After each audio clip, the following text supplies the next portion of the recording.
जय श्री श्याम, जय हो हारे के सहारे, जय हो तीन बाणधारी, जय हो गुरुदेव मनु भैया, आपकी सदा ही जय हो। आज की वीडियो शुरू करने से पहले मैं चाहूँगा कि चैनल को अपना ढेर सारा प्यार दें, लाइक करें, सब्सक्राइब करें, बेल आइकन के निशान पर प्रेस करें ताकि आने वाली हर वीडियो आप तक पहुँच पाए।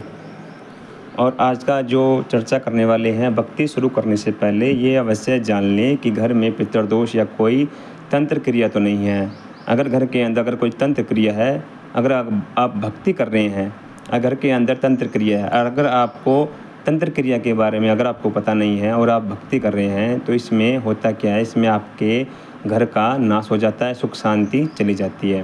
तो अगर वीडियो पसंद आए तो वीडियो को अपना ढेर सारा प्यार दें, लाइक करें, सब्सक्राइब करें और शेयर करें,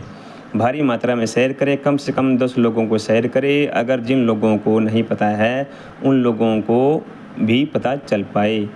और माता भवानी श्याम बाबा बजरंगबली महाराज आपको हमेशा ही आपकी तरक्की करे, उन्नति करे, आपको हर क्षेत्र में, हर चीज़ में आपको सफलता हासिल कराए। तो वीडियो शुरू करते हैं कि भक्ति जब हमें पता नहीं होता कि हमारे घर में तंत्र क्रिया हो चुकी है या कोई पितृदोष है, घर के अंदर ही कोई बुजुर्ग है जो मलिन अवस्था में है, अगर कोई घर का ही अगर कोई मरा हुआ है, वो मलिन अवस्था में है तो वो व्यक्ति, उस घर का दोष लग जाता है। वो जो व्यक्ति होता है जो हमारे घर से जाता है वो मलिन अवस्था में होता है। तब जब हम घर में पूजा पाठ करते हैं तो वो होता क्या है, जब हम घर में पूजा पाठ करते हैं तो वो जो घर से जा चुके होते हैं, जो हमारे बुजुर्ग होते हैं, या 30 साल की आयु में, 5 साल की आयु में, या 15 साल की आयु में, या बुजुर्ग अवस्था में, या किसी भी अवस्था में, जैसे कि सड़क दुर्घटना में करंट लगने से,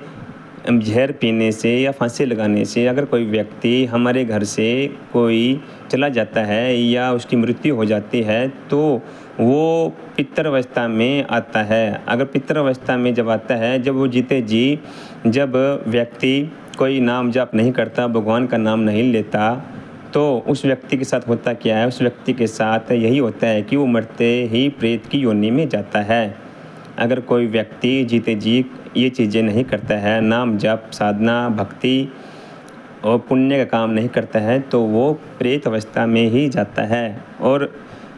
जब हम अपने घर पर जब हम पूजा पाठ करते हैं, हम पूजा पाठ करते हैं इसके लिए कि घर में सुख शांति हो, घर में हर चीज़ में वृद्धि हो, मान सम्मान में वृद्धि हो, धन में वृद्धि हो, व्यापार में वृद्धि हो, और जिस क्षेत्र में हम हाथ डाल दें वहीं वृद्धि हो। माँ लक्ष्मी हमेशा हमारे घर में विराजमान रहे और किसी प्रकार की कोई तंगी ना हो, किसी प्रकार की कोई समस्या ना आए। इसलिए हम घर पर जोत करते हैं, कुल देवी की जोत करते हैं, कुल देवता की जोत करते हैं, पितृ देवता की जोत करते हैं, अपने इष्ट को मनाते हैं। और जब करते तो हम अपनी खुशी के लिए हैं कि ये सब अगर हम करेंगे तो हमारे घर में सुख शांति बरकत बनी रहेगी। जब हमारे घर के अंदर ही जब मलिन अवस्था में पितृ होते हैं, जो पितृ होते हैं वो मलिन अवस्था में होते हैं, और जो पितृ है वही प्रेत का रूप धारण कर लेता है। जब उसको रास्ता नहीं मिलता है, जब तांत्रिक उसको भोग बलि देकर उसको गलत अवस्था में चला देता है, यानी कि तांत्रिक हमारा जो जानकार है, हमारा जो शत्रु है, जो हमारा, वो शत्रु कोई भी हो सकता है। देखो, शत्रु तो किसी भी रूप में हो सकता है, वो पड़ोसी भी हो सकता है, आपका मित्र भी हो सकता है, आपका भाईचारे में कोई भी हो सकता है। जो आपसे जेलिस रखेगा वो आपका शत्रु नहीं, आपका शत्रु ही होगा, वो आपका मित्र नहीं है। और कुछ लोग ऐसे होते हैं कि जो बिल्कुल ही करीबी होते हैं और वो अंदर ही अंदर आपकी कामयाबी से, आपके व्यापार से, आपके समाज में ऊंचे नाम से वो जलता ही रहता है, वो जलिस की भावना रखता है, रहता ही आपके साथ है। कई बार हमें पता नहीं चलता कि आस्तीन का सांप वही होता है जो एक थाली में खाता है और उसमें छेद कर देता है। तो कई बार ऐसा, क्योंकि उसको हम अपनी सारी बात बता देते हैं और उसको हमारे घर का भेद आ जाता है और उसको ये भी पता लग जाता है कि हमारा कुल देवी कौन है, कुल देवता कौन है, पितर देवता कौन है और इष्ट देवता कौन है। जब इन चीज़ों का उसको पता लग जाता है तो इन चीज़ों का बंधन करवाना, तंत्र क्रिया करवाना बड़ा ही आसान हो जाता है। तो दोस्तों, इन चीज़ों से बड़ा ही सावधान रहिएगा, क्योंकि आज के टाइम में कोई कुछ भी करवा सकता है। और जब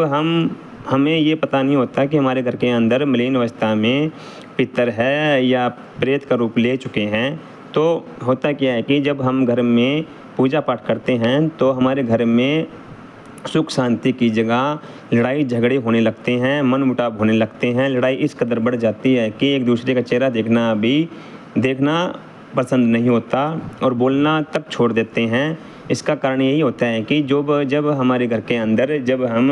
देवी देवता की पूजा करते हैं तो वहाँ देवी देवता की जगह वो प्रेत उस पूजा को ग्रहण करता है, उस पूजा को खाता रहता है, उस पूजा को ग्रहण करता रहता है भोजन के रूप में। वो जो पूजा हम देवी देवता के लिए करते हैं, वो जो ऊर्जा होती है, वो जो घर के अंदर जो मलिन अवस्था में है, जो पितर है, जो प्रेत का रूप धारण कर लेता है, वही होता है। और वो करता क्या है कि वो हमारे पीठ का जैसे कि हमारा शरीर है, हमारे शरीर के पीठ के पीछे अपनी पीठ को लगाकर बैठ जाता है। और जिस हम जोत करते हैं, जब जोत की ऊर्जा जब बनती है, वो जोत की ऊर्जा को ग्रहण कर लेता है। जितना भी हम पुण्य दान करते हैं, हम देवताओं के लिए निकालते हैं या पितरों के लिए निकालते हैं, तब वो प्रेत ही उन चीज़ों को ग्रहण करने लग जाता है। जैसे जैसे वो इन सब चीज़ों को ग्रहण करता है, वो होता क्या है, वो बलवान होता चला जाता है, उसकी शक्तियाँ बढ़ती जाती है। जैसे जैसे उसकी शक्तियाँ बढ़ती जाती हैं, वैसे वैसे ही घर में झगड़ा, लड़ाई, क्लेश, व्यापार में घाटा, हानि, बीमारियाँ, शरीर में तरह तरह की बीमारियाँ उत्पन्न कर देता है। जब हमको इसका पता तब लगता है जब वो सारी हदें पार हो जाती है, जब हम बिल्कुल ही लाचार हो जाते हैं, बिल्कुल ही असमर्थ हो जाते हैं अपने जीवन में कुछ भी करने से। जैसे कि हमारी दुकान चल रही है, दुकान चलते चलते बिल्कुल ही जीरो हो जाती है, तब हमारी आंखें खुलती हैं कि कुछ ना कुछ समस्या ज़रूर है। मेरी बात बड़े ध्यान से सुनना, बड़ी गौर से सुनना। ये सभी के लिए, ये सभी के ही साथ होता है, क्योंकि ये इस कलयुग की सच्चाई है। जो हमारी आंखें तभी खुलती है जब व्यापार में घाटा होने लगता है, मन मुटाव हो जाता है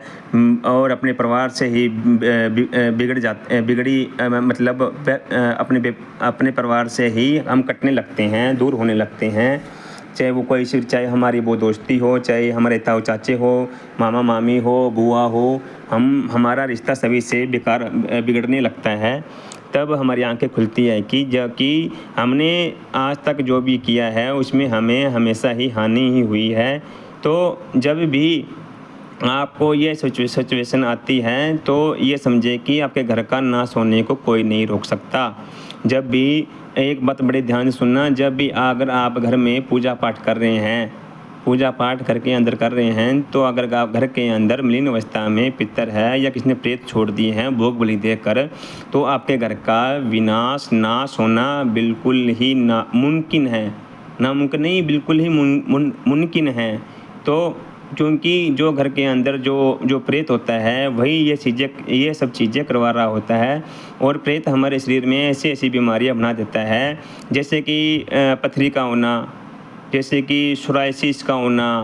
जैसे कि गठियावा का होना, जैसे कि ये क्या बोलते हैं उसको, माइग्रेन का होना, पैरों में दर्द होना, पूरे शरीर में दर्द होना। और वो जो प्रेत होता है हमारे शरीर में बिंदु रूप में चलता रहता है। जैसे कि पहले हमारा दर्द हमारे मोढे में है, उसके बाद दर्द आ जाएगा हमारे सिर में, सिर से ठीक होगा तो दर्द आ जाएगा हमारी कमर में, कमर से ठीक होगा तो हमारे पैरों में दर्द आ जाएगा,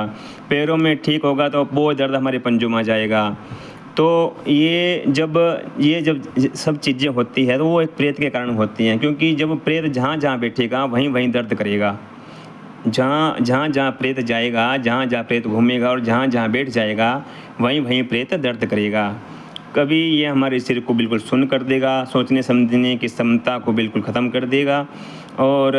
निर्णय लेने की जो क्षमता होती है वो बिल्कुल ही जीरो हो जाती है। और जो हम बोलते हैं वो भी हम सोच समझ कर नहीं बोल पाते। क्योंकि उसने हमारे पूरे शरीर पर कब्जा कर लेता है प्रेत, यानी कि पितर जो होता है, जो प्रेत होता है, जो पितर, ये प्रेत और पितर में कोई समानता नहीं है। जो पितर है वही प्रेत है, जो प्रेत है वही पितर है, क्योंकि पितर और प्रेत में कोई समानता नहीं है। और प्रेत अपने आपके पूरे शरीर में कब्जा कर लेता है,